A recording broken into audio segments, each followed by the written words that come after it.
నిధి ఆరామగును తెలిసి కొనుము, సన్నిధి అందే అన్నియు పరిష్కారమగును తెలిసి కొనుము, సన్నిధిలో నీవున్న ఎడల సన్నిధి నీలో ఉండును సోమి, ఏకాంత స్థలము కోరుము, దేవుని ప్రార్థింప ఏకాంత స్థలము చేరుము. వాక్యం చదువుకుందాం. కీర్తనల గ్రంథము 16వ కీర్తన 11వ చరణాన్ని చదువుకుందాం. జీవమార్గము నీవు నాకు తెలియచేసెదవు, నీ సన్నిధిని సంపూర్ణ సంతోషము కలదు,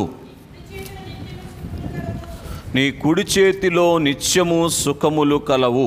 చాలండి స్నేహితులరా, దేవుని సన్నిధిలో సంపూర్ణమైనటువంటి సంతోషము కలదు అని, సన్నిధి భాగ్యాన్ని అనుభవములోనికి తెచ్చుకున్నటువంటి దావీదు మహాశయుడు తెలియచేస్తూ ఉన్నటువంటి వారుగా ఉన్నారు. సన్నిధిలో ఉన్నటువంటి సంపూర్ణ సంతోషము ఏమిటి అని మనం గ్రహిస్తే, దేవునికి కలిగినటువంటి సంతోషము మానవునికి దొరికేటువంటిది సన్నిధి. సన్నిధిలో దేవునితో మానవుడు గడుపుతూ ఉన్నప్పుడు దేవునికి కలిగినటువంటి సంతోషం మానవుడు అనుభవించేటువంటి వారుగా ఉన్నారు. కనుక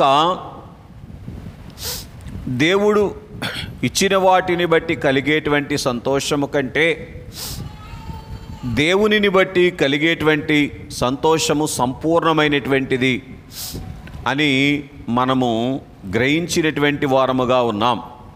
కనుక సన్నిధిలో ఉన్నటువంటి సంతోషమును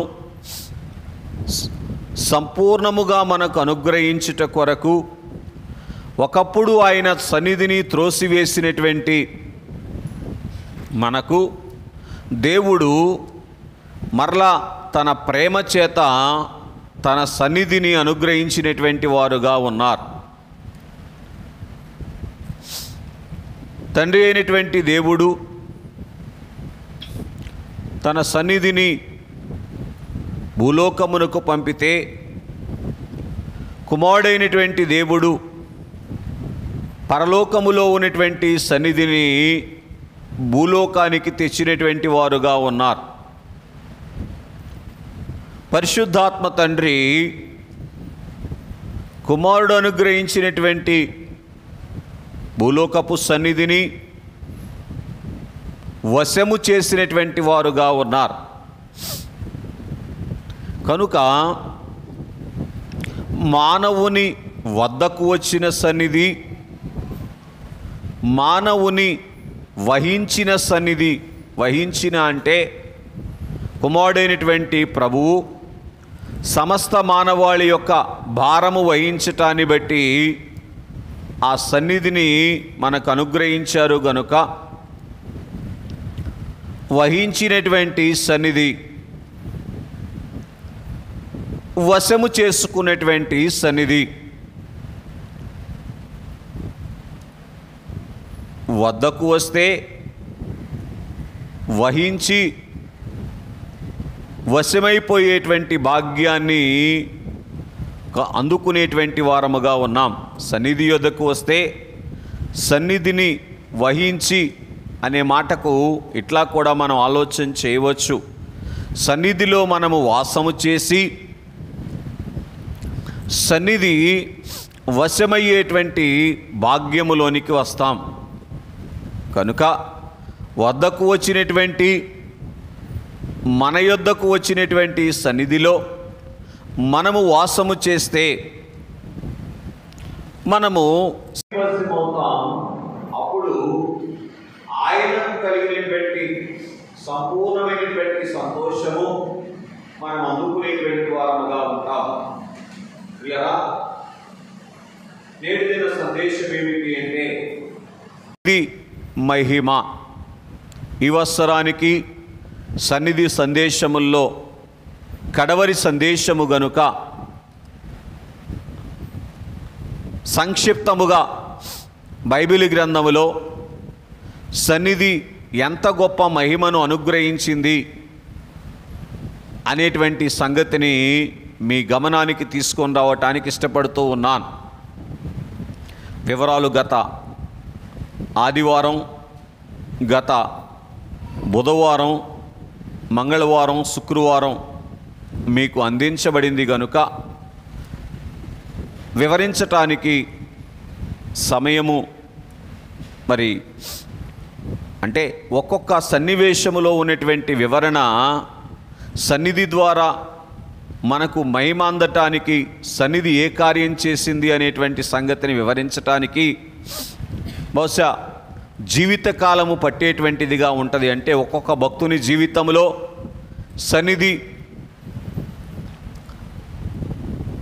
సన్నిధి మహిమను అందించటానికి ఏ ఏ కార్యాలు చేసింది అనే సంగతిని వివరించటం అనేటువంటిది సాధ్యపడనటువంటి సంగతి గనుక సంక్షిప్తముగా మీ ముందుకు వస్తూ ఉన్నాను. ఒకప్పుడు పరలోకం చేరేటువంటి వారు ఒక్కరు కూడా లేకపోయినప్పటికీ కూడా సన్నిధి పరలోకములో వారు 7 తరగతుల్లో చేరుకోవటానికి సన్నిధి పరలోకములో ఉన్నటువంటి 7 తరగతుల్లో చేరుకోవటానికి వారు భూలోకములో చేసినటువంటి సన్నిధి కారణం. ఏంటి కారణం చెప్పండి? భూలోకములో వారు చేసినటువంటి సన్నిధే కారణం. అదేంటండి? మరి అందరూ కూడా లౌదికీయ సంఘపు వరుసలోనికి వెళ్ళవచ్చు కదా అని అంటే,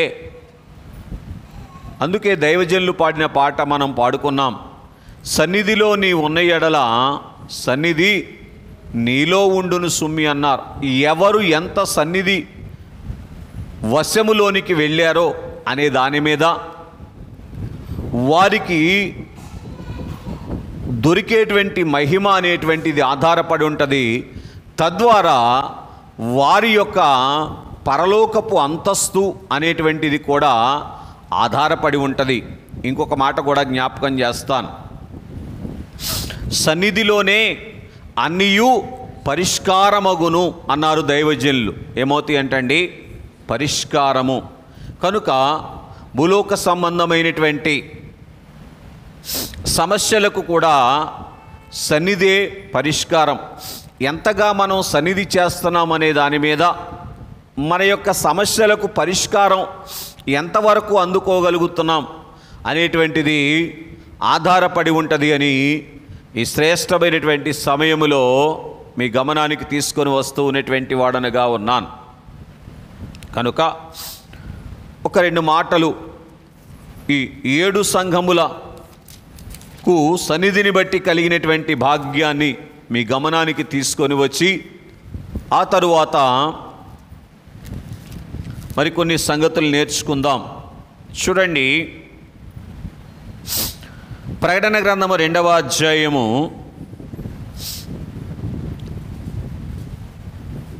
2వ వచనాన్ని మీరు చదివితే, నీ క్రియలను నీ కష్టమును నీ సహనమును నేను ఎరుగుదును, నీవు దుష్టులను సహింపలేవనియు అపోస్తలు కాకయే తాము అపోస్తలుమని చెప్పుకొను వారిని పరీక్షించి వారు అబద్ధికులని నీవు కనుగొంటివనియు, నీవు సహనము కలిగి నా నామము నిమిత్తము భారము భరించి అలయలేదని నేను ఎరుగుదును. చాలు. కనుక ఎఫెస్సు సంఘం యొక్క అంతస్తులోనికి రావటానికి సన్నిధి వారికి అనుగ్రహించినటువంటి మహిమ ఏమిటి అని మనం ఆలోచన చేస్తే, కష్టమును సహించినటువంటి మహిమ వారు కలిగినటువంటి వారుగా ఉన్నారు. దుష్టులను సహింపలేనటువంటి స్థితిని వారు కలిగినటువంటి వారుగా ఉన్నారు. ఎవరు అపోస్తలులో ఎవరు అబద్ధికులో కనుగొనేటువంటి అంతగా దేవునికి వారు సమీపముగా ఉన్నటువంటి వారుగా ఉన్నారు. కాబట్టి ఈ భాగ్యాలు సన్నిధిని బట్టి వారు కలిగి ఉండటాన్ని బట్టి ఏం చేయగలిగారు చెప్పగలరా? చివరున్న వారు ఏం చేయగలిగారు? పరలోకములో ఉన్నటువంటి ఎఫెస్సు అంతస్తులోనికి చేరుకోగలిగారు. ఒకప్పుడు వీరి స్థితి ఏమిటి? పరలోకమునకు చేరుకోలేనటువంటి స్థితి. అయినప్పటికీ కూడా వారు కలిగినటువంటి సన్నిధి అనుభవం, దేవుడు వారికిచ్చినటువంటి సన్నిధిని వారు సద్వినియోగం చేసుకున్నటువంటి కారణం, సంపూర్ణంగా అనను కానీ వారి స్థాయికి వారు సద్వినియోగం చేసుకున్నారు. ఏ స్థాయికి సద్వినియోగం చేసుకున్నారు చెప్పునానా? ఎఫెస్సు స్థాయికి వారు సద్వినియోగం చేసుకున్నారు గనుక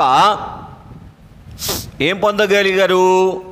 ఎఫెస్సు సంఘము యొక్క స్థానములో వారు పరలోకములో కూర్చున్నటువంటి వారుగా ఉన్నారు అని మనం చూస్తూ ఉన్నాం. మీరు గమనించారా? సన్నిధి యొక్క మహిమేమి చేసింది?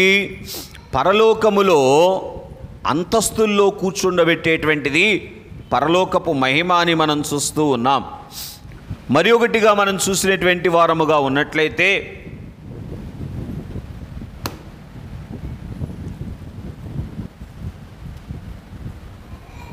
ప్రకటన గ్రంథము 2వ అధ్యాయములో స్మరణ సంఘమును గూర్చినటువంటి సంగతి 9వ వచనములో వ్రాయబడింది. నీ శ్రమను దరిద్రతను నేను ఎరుగుదును, అయినను నీవు ధనవంతుడివే. బాగా వినండి. ఈ స్మరణ సంఘములోనికి చేరుకొనగలిగినంతగా భూలోకములో దేవునితో సహవాసం చేసినటువంటి వారు, దేవుని సన్నిధిలో గడిపినటువంటి వారు ఏం చేయగలిగారు? లరా శ్రమను దరిద్రతను కూడా సహించుకొనగలిగినటువంటి వారుగా ఉన్నారు. కనుక వీరు ఏ భాగ్యాన్ని పొందారు? పరలోకములో ధనవంతులు అనేటువంటి భాగ్యమును పొందుకునేటువంటి వారుగా ఉన్నారని మనం చూస్తూ ఉన్నాం. మరి ఒకటిగా మనం చూస్తే, తాము యూదులమని చెప్పుకొనుచు యూదులు కాక సాతాను సమాజపు వారి వలన నీకు కలుగు దూషణ నేను ఎరుగుదును. చాలు. కనుక నీవు పొందబోవు శ్రమలకు భయపడకుము. దూషణను సహించినటువంటి భాగ్యాన్ని కూడా వీరు కలిగినటువంటి వారుగా ఉన్నారు. కాబట్టి ఈ రీతిగా వీరు సన్నిధి అనుభవం కలిగినటువంటి అనుభవాన్ని బట్టి ఏమేమి సహించారు? శ్రమను దరిద్రతను అలాగున్నే దూషణను సహించగలిగేటువంటి భాగ్యాన్ని అందుకున్నారు. ఇప్పుడు సన్నిధి మహిమ వీరికి ఏమికిచ్చింది అని ఆలోచన చేస్తే, ఈ మూడింటిని సహించుకొనగలిగినటువంటి భాగ్యము వారికి అనుగ్రహించింది గనుక ప్రియులారా, వారు పరలోకములో స్మరణ సంఘ స్థానములో కూర్చోవటానికి మార్గము సరళమైంది. మరి ఒకటిగా మూడవదిగా 13వ వచనాన్ని మీరు చదివితే, పెర్గమ సంఘము స్థానంలో కూర్చోవటానికి వీరు చేసినటువంటి సన్నిధి ఎంత గొప్ప సహాయం చేసింది అని అంటే, సాతాను సింహాసనమున్న స్థలములో నీవు కాపురమున్నావని నేను ఎరుగుదును. కనుక సాతాను సింహాసనమున్నటువంటి స్థలములో వారు కాపురము చేయగలిగి వారి భక్తిని కాపాడుకునేటువంటి స్థితిలోనికి వచ్చారు. దేన్ని బట్టి? సన్నిధిని బట్టి. మరియు సాతాను కాపురమున్న ఆ స్థలములో నాయందు విశ్వాసి అయ్యుండి నన్ను గూర్చి సాక్షి అయిన అంత్యపై అనవాడు మీ మధ్యను చంపబడిన దినముల్లో నీవు నా నామమును గట్టిగా చేపట్టి దాని యందలి విశ్వాసమును విసర్జింపలేదని నేను ఎరుగుదును. చాలు. కనుక స్నేహితులారా, వారు చేసినటువంటి సన్నిధి ఏమైమిచ్చిందో తెలుసా? వారి మధ్య ఉన్నటువంటి అంతియోపయ అనేటువంటి వ్యక్తి చంపబడినప్పటికీ కూడా వారి యొక్క విశ్వాసమును పోగొట్టుకోనటువంటి స్థితిలో వారి యొక్క సన్నిధి అనుభవము వారికి మహిమనిచ్చినట్లుగా మనం చూస్తూ ఉన్నాం. మరి ఒకటిగా 19వ వచనములోనికి మనం వస్తే, తుయితైరలో ఉన్నటువంటి సంఘము యొక్క స్థానములో వారు కూర్చుండటానికి వారు చేసినటువంటి సన్నిధి వారికి ఇచ్చినటువంటి మహిమ ఏమిటి అంటే, నీ క్రియలను నీ ప్రేమను, 1 నీ క్రియ, 2 ప్రేమ, 3 విశ్వాసము, 4వది పరిచర్య, 5వది సహనము కలిగినటువంటి వారుగా ఉన్నారు. చూసారా? కనుక ఎవరైతే సన్నిధిలో ఉండగలుగుతారో క్రియలు కలిగినటువంటి వారుగా ఉంటారు. దేవుడు మెచ్చేటువంటి క్రియలు, అలాగే దేవుని ప్రేమను, దేవుని యందు విశ్వాసమును, దేవునికి పరిచర్య చేసేటువంటి భాగ్యమును, అలాగే సహనమును కలిగినటువంటి వారుగా ఉంటారు. కనుక నీ మొదటి క్రియలు కన్నా నీ కడపటి క్రియలు మరి ఎక్కువైనవని ఎరుగుదును. కనుక ఈ సన్నిధి ఎక్కువ చేసినటువంటి అనుభవాన్ని బట్టి ఏమైంది? వారి యొక్క క్రియలు ఎక్కువైనట్లుగా మనం చూస్తూ ఉన్నాం. కనుక స్నేహితులారా, సన్నిధి మహిమ వీరిని ఎక్కడికి తీసుకొని వెళ్ళింది? చెప్పాలి, ఎక్కడికి తీసుకెళ్ళింది అండి? తుయితైరా సంఘ స్థానములోనికి తీసుకొని వెళ్ళినట్లుగా మనం చూస్తూ ఉన్నటువంటి వారముగా ఉన్నాం. దేవుని ప్రియులరా, ఈ రీతిగా ప్రతి సంఘ విషయములోనూ కూడా మనం కొద్దిగా ఆలోచన చేయవలసినటువంటి వారముగా ఉన్నాం. ఈ పరలోకములో యోహాను గారు చూస్తూ ఉన్నటువంటి ఈ సంఘములన్నీ కూడా ఒకప్పుడు భూలోకములో వాస్తవానికి దేవుని సన్నిధిలోనికి రాకముందు ఏ స్థితిలో ఉన్నారు అంటే, దేవుని యొద్దకు చేరలేనటువంటి స్థితిలో ఉన్నారు, పరలోకం చేరలేనటువంటి స్థితిలో ఉన్నారు. కానీ ఎప్పుడైతే సన్నిధిలోనికి వీరు వచ్చారో, సన్నిధి అనుగ్రహించబడినటువంటి సన్నిధిని అనుభవములోనికి తెచ్చుకున్నారు. ఎక్కడికి తెచ్చుకున్నారండి? అనుభవములోనికి తెచ్చుకున్నటువంటి వారుగా ఉన్నారో వారు ఈ భాగ్యాలు అనుభవించారు. మరి ఒకటిగా 3వ అధ్యాయము ప్రకటన గ్రంథములో మనం చూస్తే చూడండి, మొదటి వచనం 2వ భాగములో నుంచి, సార్దీస్ సంఘములో కూర్చునేటువంటి స్థితిలోనికి వీరు రావటానికి సన్నిధి వీరికి ఏ భాగ్యం ఇచ్చింది అని అంటే, నీ క్రియలను నేను ఎరుగుదును, ఏమనగా నీ క్రియలను నేను ఎరుగుదును, ఏమనగా జీవించుచున్నావన్న పేరు మాత్రం ఉన్నది కానీ మృతుడు. అంటే సన్నిధి యొక్క సంపూర్ణతలోనికి వీరు రాకపోయినప్పటికీ కూడా ఎంతో కొంత సన్నిధి అనుభవము కలిగినటువంటి వారుగా ఉన్నారు. గనుక పిల్లరా, వారు ఏం చేశారు? 3వ వచనంలో రాయబడి ఉంటుంది చూడండి, నీవు ఎలాగు ఉపదేశం పొందితివో, ఎలాగు వింటివో జ్ఞాపకము చేసుకొను, దాన్ని గైకొనుచు మారు మనస్సు పొందుమో. చాలు. కనుక స్నేహితులారా, గమనించండి, అందవలసినటువంటి ఉపదేశము ఈ సంఘానికి అందినట్లుగా ఈ సార్దీస్ సంఘము చేసినటువంటి సన్నిధి వారికి ఏ మహిమిచ్చింది చెప్పండి? దేవుని దగ్గర నుంచి ఉపదేశం అందుకునేటువంటి మహిమిచ్చింది. ఏ మహిమ చెప్పండి? దేవుని దగ్గర నుంచి ఉపదేశము అందుకునేటువంటి మహిమ ఇచ్చినట్లుగా మనం చూస్తూ ఉన్నాం.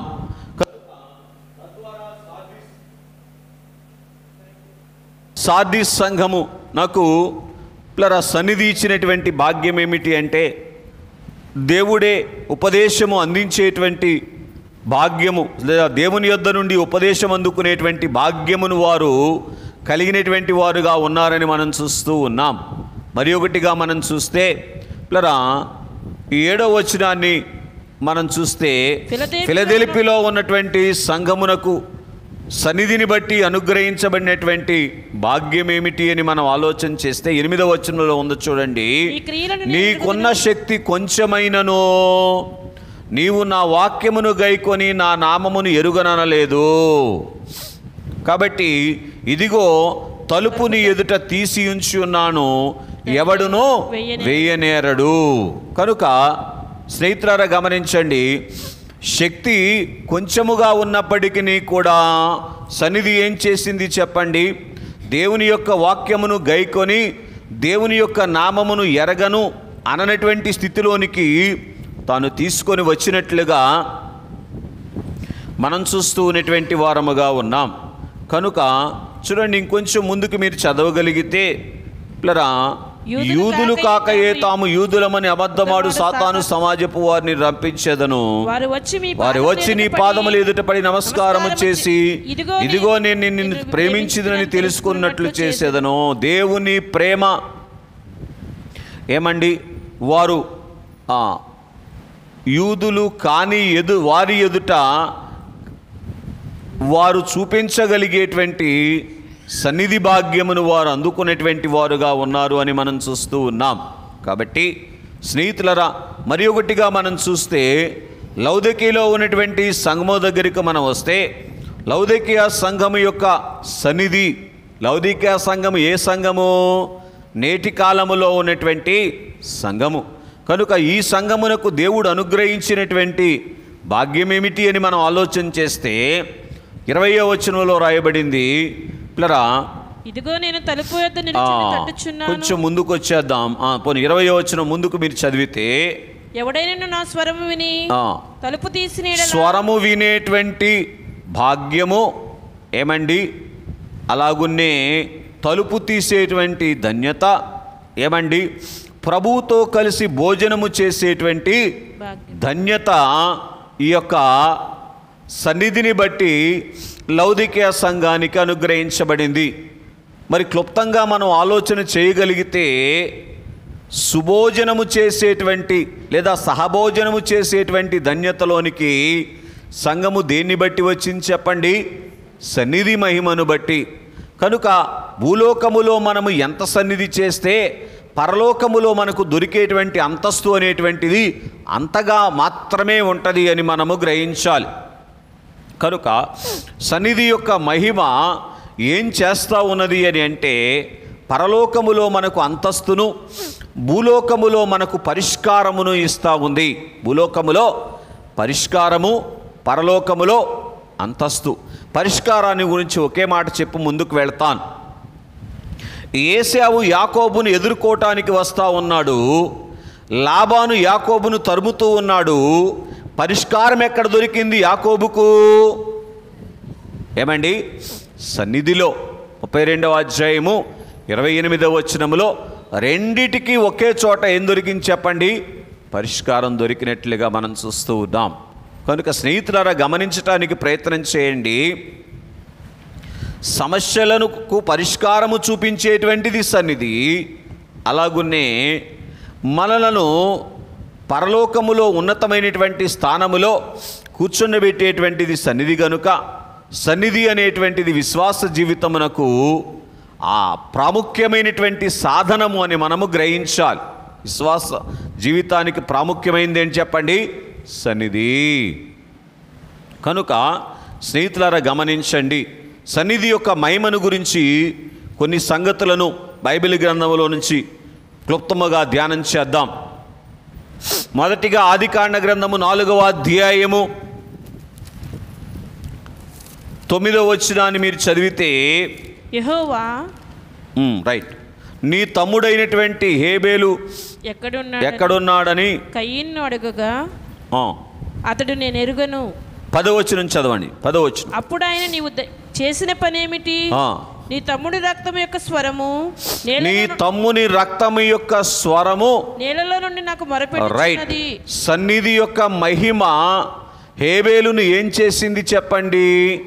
దేవుడు తన ప్రార్థన ఆలకించేటట్లు చేసింది. చూడండి, అనేక ప్రార్థనలు చేస్తూ నా ప్రార్థన దేవుడు వినాలి అనుకుంటున్నటువంటి వారులారా, మన ప్రార్థన దేవుని యొద్దకు చేరాలి అంటే మనమేం చేయాలి? సన్నిధిలో ఉండి ప్రార్థన చేయాలి. సన్నిధిలో దేవుని యొక్క ముఖారవిందమును చూస్తూ ప్రార్థన చెయ్యాలి. దైవజనులు అన్నారు, గురిలేని ప్రార్థన గుడ్డి ప్రార్థన అన్నారు. ఏం ప్రార్థన అంటే అండి? గుడ్డి ప్రార్థన. ఏంటి గుడ్డి ప్రార్థన అంటే? మన ఎదుట దేవుడు ఉన్నటువంటి స్థితిని చూడకుండా దిక్కులు చూసుకుంటూ ఆవిలించుకుంటూ ఏమండి అనాలోచనగా చేసేటువంటి ప్రార్థన ఏ ప్రార్థన అది? చెప్పండి, ఏ ప్రార్థన? గురిలేని ప్రార్థన. నిజం స్నేహితులారా, మన ఇంట్లో కుటుంబ ప్రార్థనే మనం చేసుకుంటున్నాం. మన ఇల్లే కదా. ఎదురుగుండా ఉన్నటువంటి ప్రభువుని చూస్తూ క్రమం చేస్తున్నామా? హా హా అని సన్నిధి చేస్తున్నామా? క్రమం చేస్తున్నామా? చెప్పండి. ఎవరే మాట్లాడట్లా. కనుక స్నేహితులారా గమనించండి. కనుక ఎప్పుడైతే దేవుని సన్నిధిలో ఉండి దేవునితో సహవాసం కలిగి ఉంటామో మన ప్రార్థన ఆలకించబడుతుంది, అంగీకరించబడుతుంది. పూర్తి చేయండి, నెరవేర్పును అనుగ్రహిస్తుంది. దేవునికి మహిమ కలుగునుగాక. స్నేహితులారా గమనించండి. ఇక్కడ మనం చూసినటువంటి వారముగా ఉన్నట్లయితే మొట్టమొదటిగా సన్నిధి యొక్క మహిమ ప్రార్థన నెరవేర్పును అనుగ్రహించేటువంటిదిగా ఉన్నది అని మనం చూస్తూ ఉన్నాం.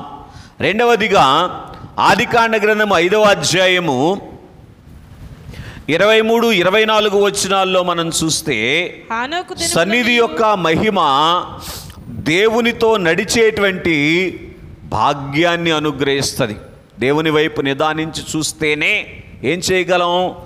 దేవునితో కలిసి నడిచేటువంటి భాగ్యములోనికి రాగలిగినటువంటి వారముగా ఉంటాం అని మనం చూస్తూ ఉన్నటువంటి వారముగా ఉన్నాం. పిల్లరా గ్రహించండి, హానోకుకు భార్యాబిడ్డలు ఉన్నారు, బంధుమిత్రులు ఉన్నారు, కడుపు తీపి ఉంది, బంధుప్రీతి ఉంది. అయినప్పటికీ ఇవేవి కూడా ఏం కాలేదు, దేవునితో నడవటానికి అడ్డు రాలేదు. ఏంటి కారణం? సన్నిధిని బట్టి. దేన్ని బట్టి చెప్పండి? దేవునితో చేసేటువంటి సహవాసమే ఏం చేస్తుందో తెలుసా? అన్ని ఆటంకములను అవలీలగా దాటిస్తుంది. ఎలా దాటిస్తుంది? అవలీలగా దాటించేటువంటిదిగా ఉన్నది అని మనం చూస్తూ ఉన్నటువంటి వారముగా ఉన్నాం. కనుక సన్నిధిలో ఉండకపోతే ఏమండి, పీకులాటల పెద్ద అయిన సాకులు తీసుకొచ్చి పెడతాడు. ఎవరు పీకులాటల పెద్ద అయినా? సాతానుడు. ఏం చేస్తాడు? సాకులు తెస్తాడు. ఏమని? ఒంట్లో బాగాలేదండి, అదండి, ఇదండి, ఏం చేయమంటారండి, ఎట్లా చేయమంటారండి? చూసారా? కనుక స్నేహితులరా, దేవుని యొక్క ముఖారవిందమును తేరి చూస్తూ దేవుని యొక్క సన్నిధిలో ఉన్నటువంటి అనుభవములోనికి వచ్చినప్పుడు పిల్లరా అన్ని ఆటంకములు ఏం చేయబడతాయో తెలుసా? ఒత్తిగించబడతాయి.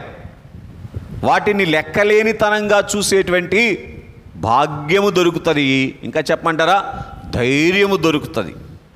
కనుక స్నేహితులారా గ్రహించటానికి ప్రయత్నం చేయండి. ఇంకో మాట చెప్పమంటారా? ఎందుకు హానోకు గారు కుటుంబాన్ని ఒత్తిగించుకోగలిగాడు? ఆయన ఉన్నటువంటి దేవుణ్ణి ఎప్పుడైతే చూస్తున్నాడో, తాను దేవునితో నడుస్తూ ఉంటే తన కుటుంబాన్ని దేవుడు తనకన్నా ఎక్కువగా భద్రంగా చూడగలరు అనేటువంటి దేవుని యొక్క శక్తిని ఎవరు చూశారు? హానోక్ గారు చూశారు. ఈరోజు మనం ఎందుకని మన కుటుంబాన్ని మనమే కాపలా కాసుకోవాల్సి వస్తుంది? దేవుని శక్తి చూడకపోవటాన్ని బట్టి. అర్థమవుతుందండి? ఏమైపోతారు చెప్పండి? పిల్లలు చిన్నవాళ్ళు, లేకపోతే అది ఇది ఇవన్నీ ఎందుకు వస్తున్నాయి చెప్పండి? చెప్పండి. దైవజనులు ఏం చెప్పారు? నీవు నా పని మీద ఉండుము, నేను నీ పని మీద ఉంటానని తెలియచేశారు. స్నేహితులారా గమనించండి, దేవుని సన్నిధిలో ఉన్నప్పుడు, దేవుని యొక్క ముఖారవిందము చూస్తూ ఉన్నప్పుడు, దేవుని బలము వైపు చూస్తూ మనల్ని మనం చూసుకున్నాం అనుకోండి, ఏమండి మనం బలవంతులుగా కనబడతామా, దేవుడు బలవంతులుగా కనబడతారా? వెనుకున్న వాళ్ళు చెప్పండి.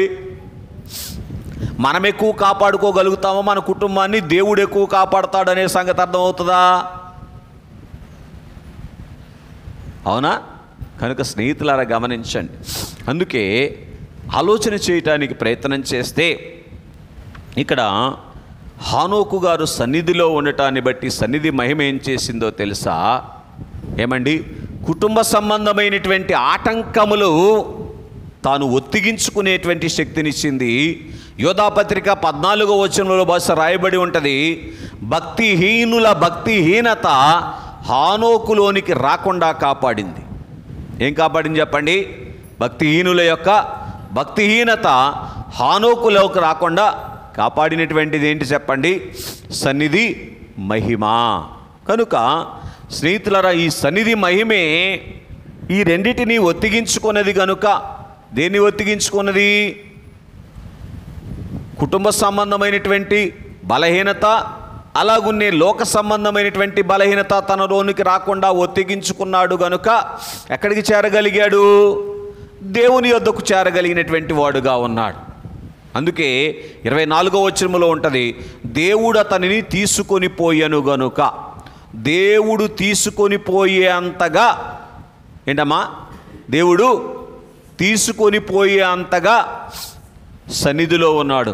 సన్నిధి మహిమ ఏం చేస్తుందో తెలుసా? దేవుడు మనలను విడిచిపెట్టకుండా ఉండలేనంత దగ్గర చేస్తండి. దేవునికి మహిమ కలుగును గాక. ఏంటంట? ఎవరిని తీసుకెళ్తారు? విడిచిపెట్టలేని వారిని తీసుకెళ్తారా? విడిచిపెట్టాల్సిన వారిని తీసుకెళ్తారా? రేపు రెండవ రాకడ సమయంలో కూడా ఎవరిని తీసుకెళ్తారు? అవునా? కనుక స్నేహితులారా గమనించండి, హానోకు దేవునితో సహవాసం చేస్తే సన్నిధి మహిమ ఏం చేసిందంటే, దేవుడు విడిచిపెట్టలేనంతగా హానోకు దేవునికి ముద్దొచ్చాడంట. ఏమొచ్చారంట? స్నేహితులారా బాగా గమనించండి. కనుక మరి ఒకటిగా మనం చూసినటువంటి వారముగా ఉన్నట్లయితే యెషయా గ్రంథము 41వ అధ్యాయము 8వ వచనం రెండో భాగాన్ని చదువుకుందాం. యెషయా 41:8. త్వరగా సహాయం చేయండి. నా స్నేహితుడైన అబ్రహాము సంతానమా. చాలు. నా స్నేహితుడైన అబ్రహామా లేదా అబ్రహాము సంతానమా. బాగా గ్రహించండి. ఎవరు మాట్లాడుతున్నారు ఈ మాట? సాక్షాత్తు దేవుడు అంటున్నాడు, అబ్రహామును నా స్నేహితుడు అని అంటున్నాడు. ఏంటి కారణం చెప్పండి? ఆదికాండము 12వ అధ్యాయములో ఏమండి వాక్య రూపములో వచ్చినటువంటి సన్నిధి, ఏమండి ఆదికాండము 18వ అధ్యాయములో ఏమండి ముఖాముఖిగా వచ్చినటువంటి సన్నిధి లేదా మనుష్యరీతిగా వచ్చినటువంటి సన్నిధి ఏం చేసింది చెప్పండి? అబ్రహాముని దేవుని స్నేహితుని వరుసలోనికి తీసుకొని వచ్చింది. సన్నిధిలో ఉన్నటువంటి మహిమ అబ్రహామును ఏం చేసిందంటే దేవుని స్నేహితునిగా మార్చింది. ఇప్పుడు దేవునికి స్నేహితుడు అవ్వాలంటే ఏం చేయాలి? ఏం చేయాలి? పోనీ సన్నిధి చేస్తే ఏమవుద్ది? అండ్ మీ ఫ్రెండ్స్ ఎలాగుంటాం మీకు ఇష్టం? మీ ఫ్రెండ్స్ మీకులాగా ఉంటాం మీకు ఇష్టమా? మీ ఫ్రెండ్స్ మీ శత్రువులాగా ఉంటాం మీకు ఇష్టమా? మరి అంతే. దేవుని స్నేహితుడు కావాలంటే ఏం చేయాలి? అబ్రహాము కూడా ఏం చేయాలి? దేవునికి ఇష్టమైనటువంటి వాడుగా ఉండాలి, దేవునికి నచ్చేటువంటి వాడుగా ఉండాలి. అబ్రహాము పరిస్థితి ఏంటి? 12వ అధ్యాయములో దేవుడు అబ్రహామును దర్శింపకముందు అబ్రహాం పరిస్థితి ఏమిటి? సృష్టి పూజలో ఉన్నటువంటి వారుగా ఉన్నారు అబ్రహాం. మరి సృష్టి పూజలో ఉన్నటువంటి అబ్రహాము దేవునికి స్నేహితుని వరుసలోనికి ఎలాగ వచ్చాడు అని మనం ఆలోచన చేస్తే, దేవుని సన్నిధి ఎప్పుడైతే అబ్రహాము దగ్గరికి వచ్చిందో అబ్రహాము దేవుని సన్నిధిని తనలోనికి చేర్చుకున్నారు. బాగా గ్రహించండి. సన్నిధి అందరి దగ్గర ఉంది, కానీ సన్నిధిని ఏం చేయాలో తెలుసా? మనలోనికి చేర్చుకోవాలి సన్నిధిని. కనుక అబ్రహాము గారి దగ్గరికి దేవుని సన్నిధి వస్తే అబ్రహాము ఏం చేశారో తెలుసా? లోపాలు దిద్దుకున్నటువంటి వాడుగా ఉన్నాడు. ఏంటి లోపాలు దిద్దుకోవటం? 12వ అధ్యాయం 4వ వచనములో విడవలసినవి విడిచారు, చేయాల్సినవి చేసిన వారుగా ఉన్నారు. కనుక దేవుని సన్నిధిలో మనం ఉంటే సన్నిధి మహిమ ఏం చేస్తుందో తెలుసా? విడవలసినవి విడిచేటట్లు చేస్తుంది, చేయవలసినవి చేసేటట్లుగా చేస్తుంది.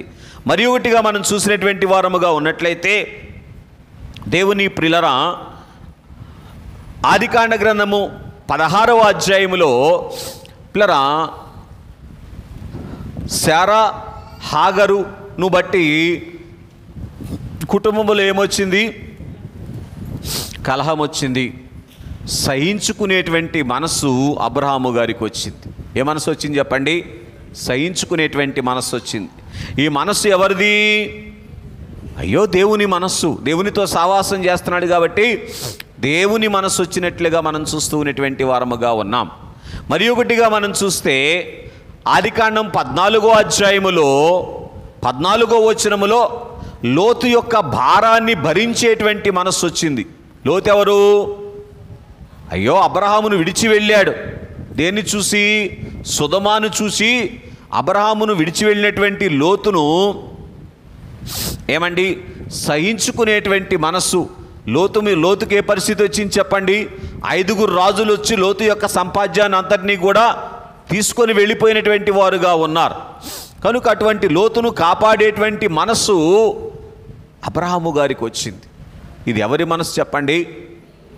ఎలాగైతే దేవునిని తృణీకరించినటువంటి మన భారములన్నీ తన మీద వేసుకునేటువంటి మనసు ప్రభువు కలిగి ఉన్నారో, అలాగున్నే అబ్రహామును తృణీకరించినటువంటి లోతు భారాన్ని అబ్రాము గారు తన మీద వేసుకున్నారు. బాగా గ్రహించండి. దేవునితో సహవాసం చేస్తే పిల్లరా దైవ లక్షణాలు మనకు వస్తాయి. దైవ లక్షణాలు మనకు వస్తే దేవునికి స్నేహితులు అవుతాం. తద్వారా దేవుని యొద్దకు చేరుకునేటువంటి భాగ్యాన్ని సంపాదించుకునేటువంటి వారముగా ఉంటాం. మరి ఒకటిగా మనం చూసినటువంటి వారముగా ఉన్నట్లయితే ఆదికాండ గ్రంథము 22వ అధ్యాయములో 14వ అధ్యాయములోనే బహుశా 19వ వచనములో అబ్రహాము గారి యొక్క మనస్సు మనకు కనబడుతుంది. ఒక మాట చూడండి. సొదొమ రాజు అబ్రాము గారితో మాట్లాడుతూ ఉన్నటువంటి మాట ఏమిటి అంటే, మనుషులను నాకిచ్చి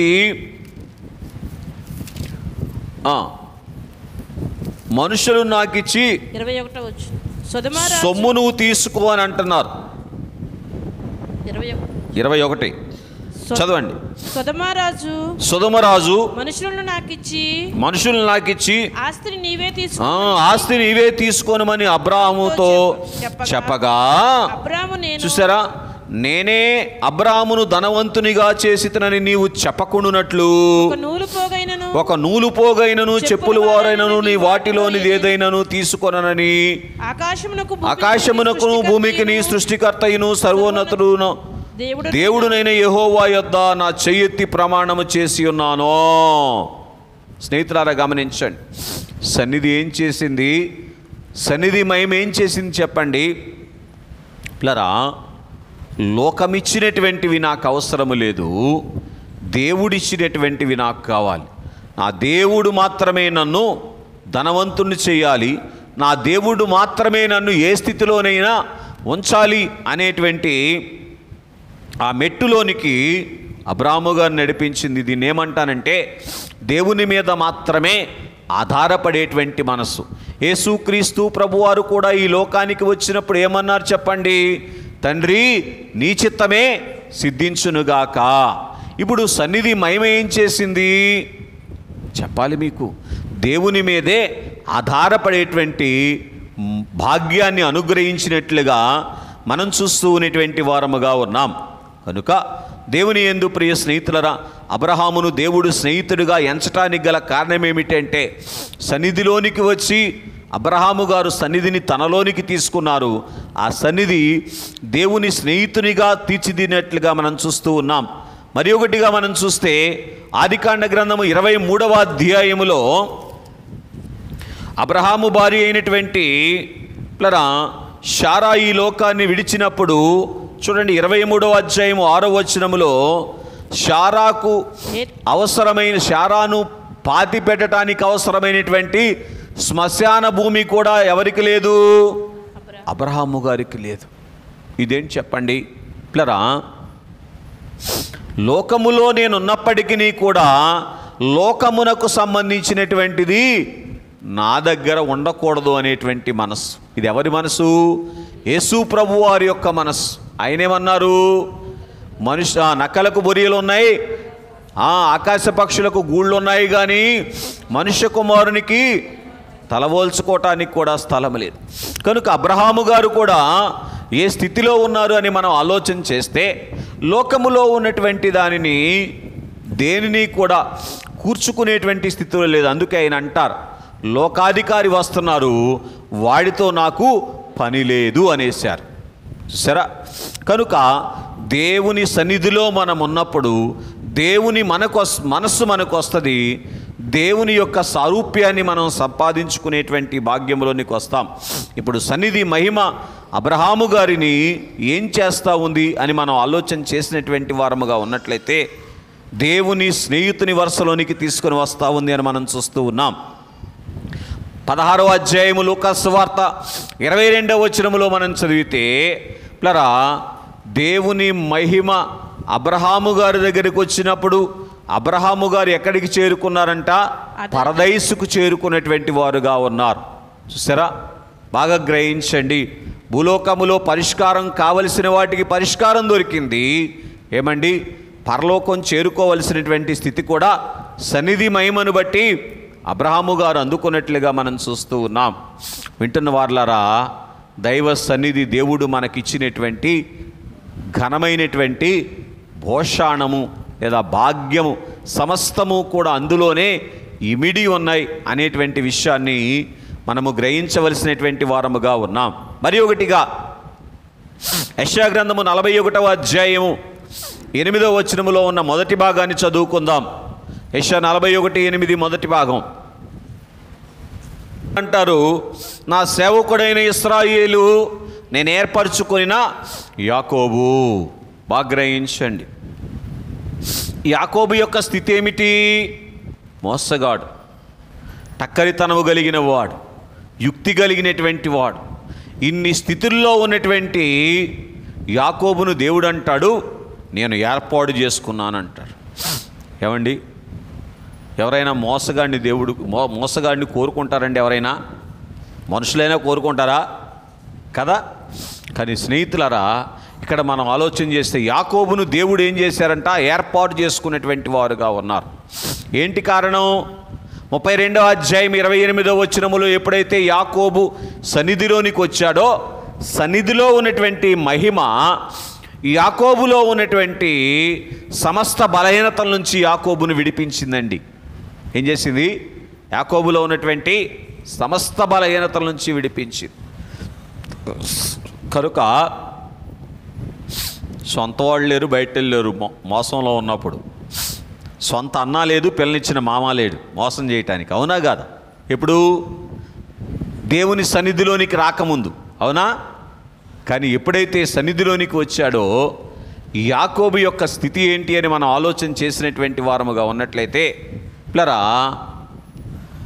దేవుని చేత సరిచేయబడినటువంటి వారుగా ఉన్నారు. సన్నిధి మహిమ యాకోబును సరిచేస్తే యాకోబు ఏ స్థితిలోనికి వచ్చాడో 2 మాటలు చూడండి.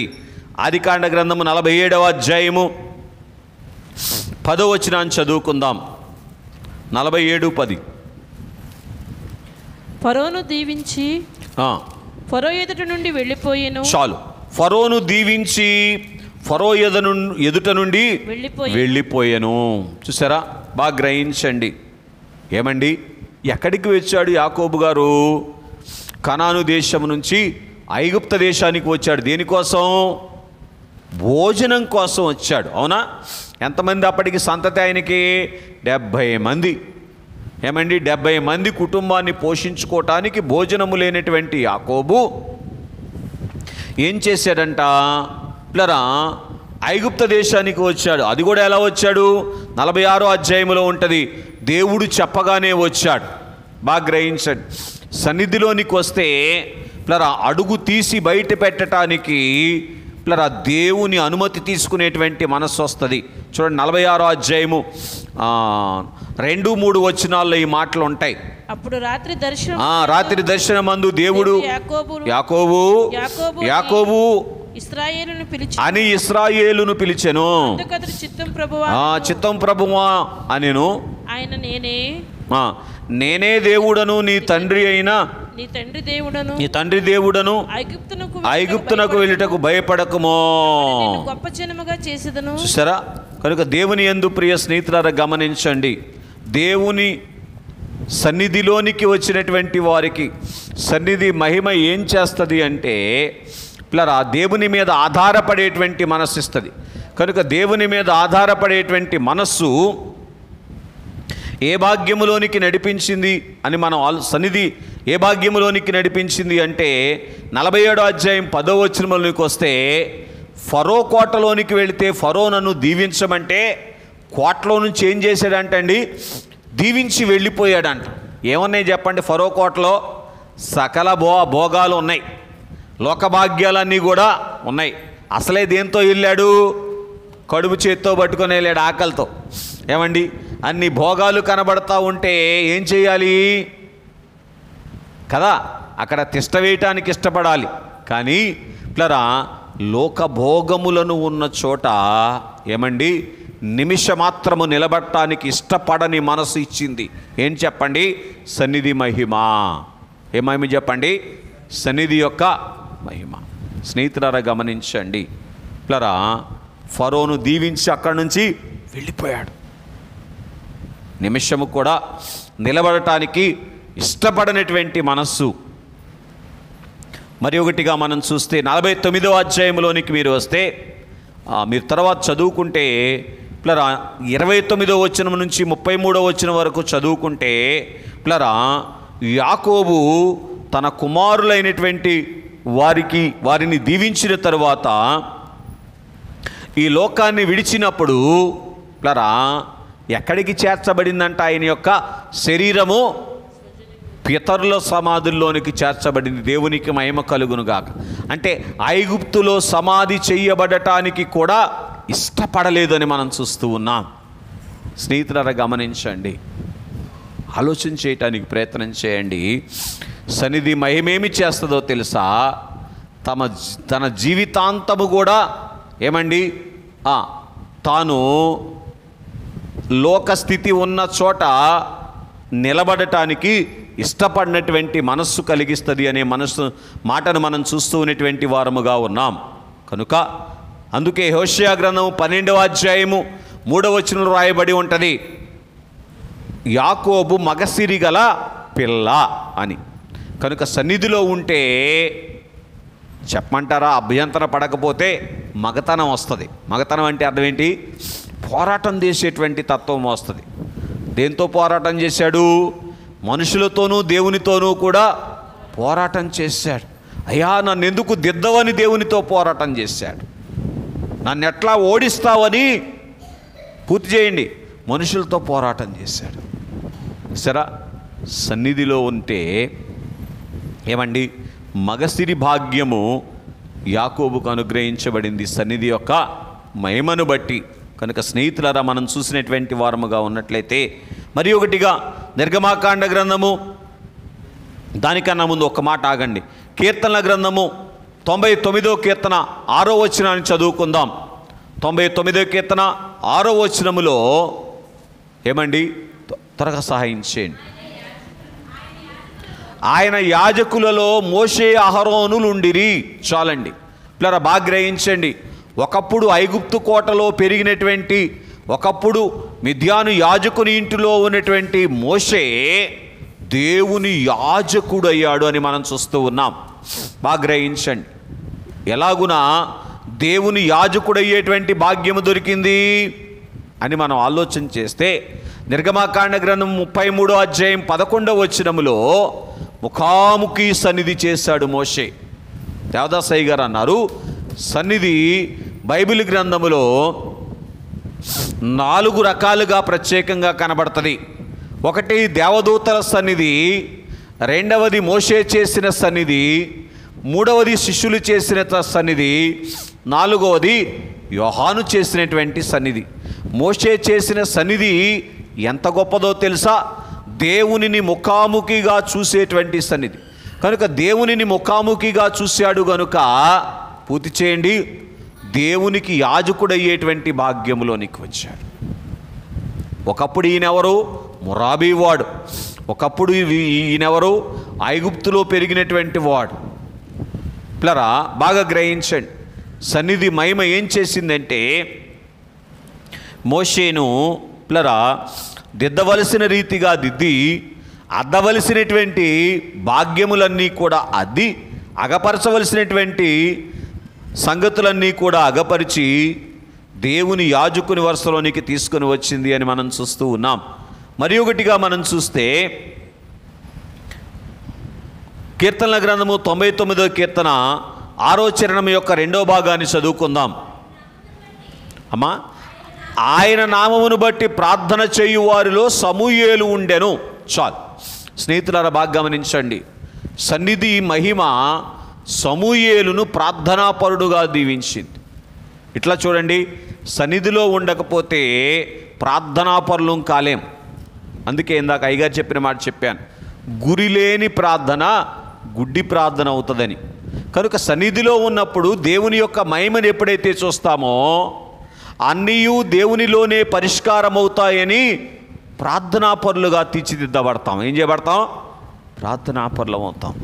అందుకే దైవజనులు చెప్పారు, ప్రతిదీయు ప్రార్థనలోనే పెట్టవలెను అన్నారు. ఏంటి కారణం? సన్నిధిలో ఉన్నటువంటి దైవజనులు దేవుని యొక్క మహిమను చూశారు గనుక సమస్తము దేవుని ద్వారానే సమకూడతాయి అనేటువంటి సంగతిని ఎరిగిన వారుగా ఉన్నారు గనుక ప్రతిదీ ప్రార్థనలోనే పెట్టవలెనని తెలియచేశారు. కనుక సమూయేలు మొదటి గ్రంథము 3వ అధ్యాయములో సన్నిధిలో ఉన్నటువంటి సమూయేలు ఏ భాగ్యములోనికి వచ్చారంటే ప్రార్థనాపరుడయ్యేటువంటి భాగ్యములోనికి వచ్చినటువంటి వారుగా ఉన్నారు. సన్నిధి మహిమ ప్రార్థనాపరుని చేసింది అని మనం చూస్తూ ఉన్నాం. ఏంటి ప్రార్థనలో ఉన్న గొప్ప? దైవజనులు చెప్పిన మాట, ప్రార్థనాపరులు బలవంతులు అన్నారు. ఎవరంట బలవంతులు?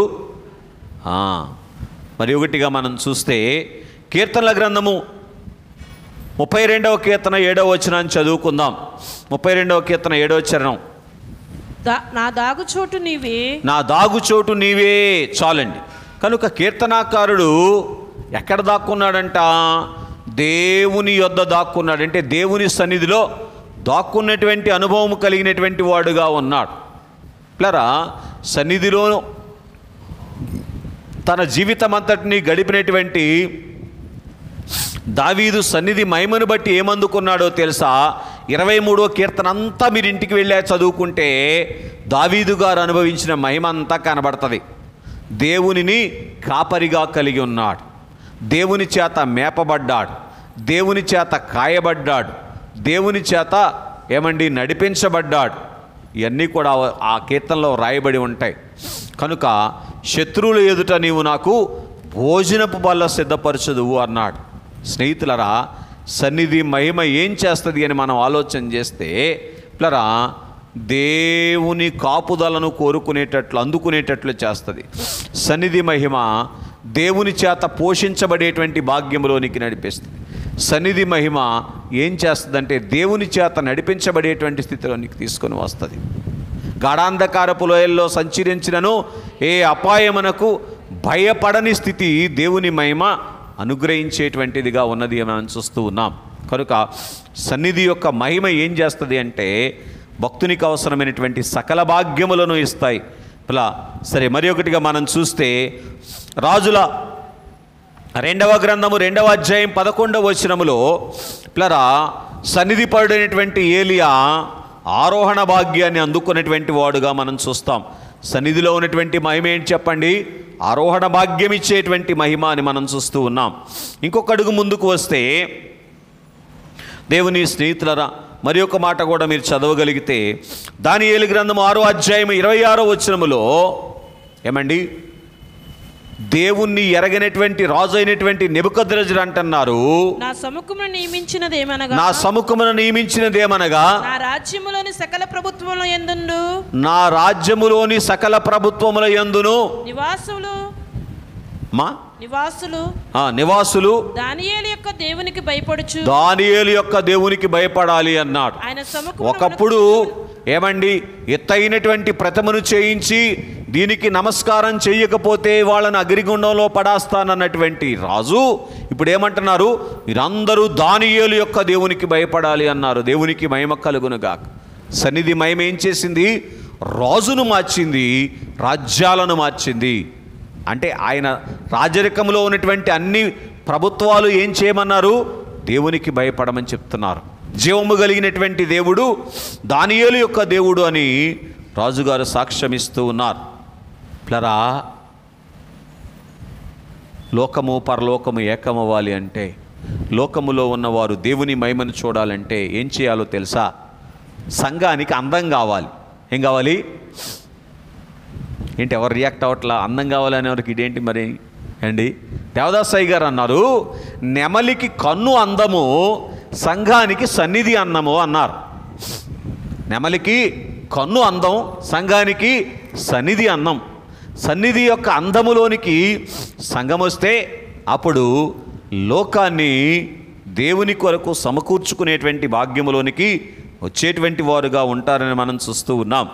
కనుక దేవుని మహిమ ఏం చేసిందంటే పిల్లరా, ఒక్క వ్యక్తి చేసినటువంటి సన్నిధి రాజ్యమంతటిని, శాసనాన్ని మార్చేటట్లుగా చేసింది. రైట్. యెషయా గ్రంథం 6వ అధ్యాయం మొదటి 2 వచనముల్లో పిల్లరా, సన్నిధిలో ఉన్నటువంటి దేవదూతలైనటువంటి వారు దేవుని స్తుతిస్తూ ఉన్నారు. ఈ సన్నిధిలో ఉన్న మహిమ ఏంటి చెప్పండి? స్థితి ఎరిగి స్తుతించేటువంటి మహిమ. ఇక ముగిస్తున్నాను.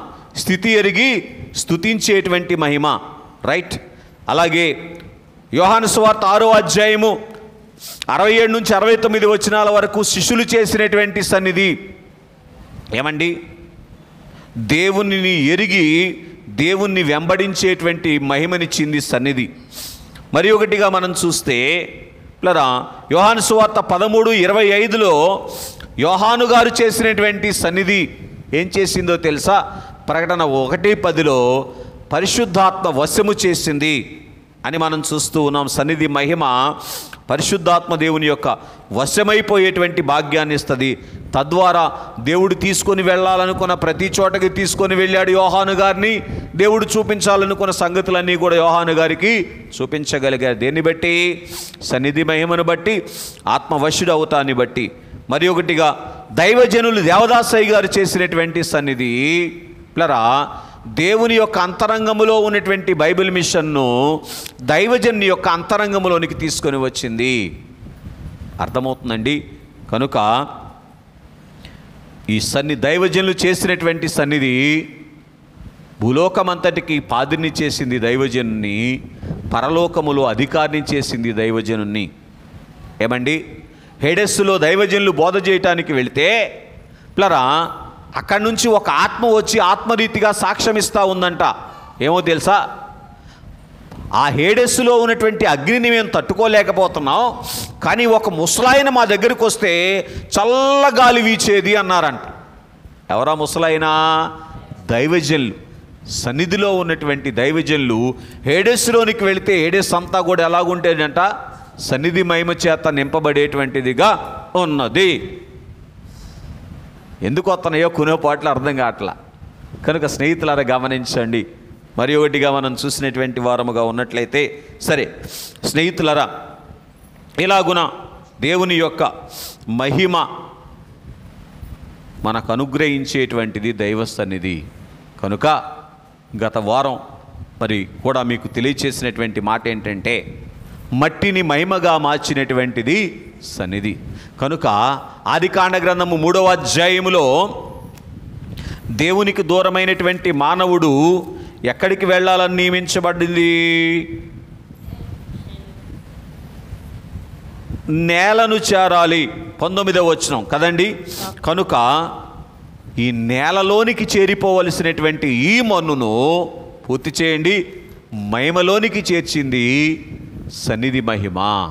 కనుక అట్టి మహిమ చేత అలంకరించబోటకు నిత్యము సన్నిధి అనుభవాన్ని సంపాదించుకుందాం. అట్టి గొప్ప ధన్యత దేవుడు మనెల్లరకు దయచేయును గాక. ఆమేన్.